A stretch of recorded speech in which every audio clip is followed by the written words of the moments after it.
வாழ்க்கையில் ஒரு மனிதனுக்கு ஏற்படுற ஒரு அனுபவம் எல்லாமே ஒரு ஸ்பிரிச்சுவல் எக்ஸாமினேஷன். இந்த எக்ஸாமினேஷனில் 100க்கு 100 மார்க்கு வாங்கணும். ஜாக்கிரதை கவனிக்கணும்.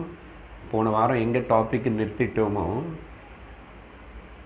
அதுக்கு நான் இப்போது கனெக்ஷன் பண்ணிகிட்ருக்கேன் இந்த விஷயம் சொல்லி. அனுபவங்கள் பலது இருக்கும். எக்ஸாம் எழுதும்போது பல சப்ஜெக்ட்ஸ் எழுதுவாங்க, பல விதமாக மார்க் வாங்குவாங்க இல்லையா? யாராவது எல்லாத்துலையும் 100க்கு 100 வாங்கினா கூட இருக்கலாம்.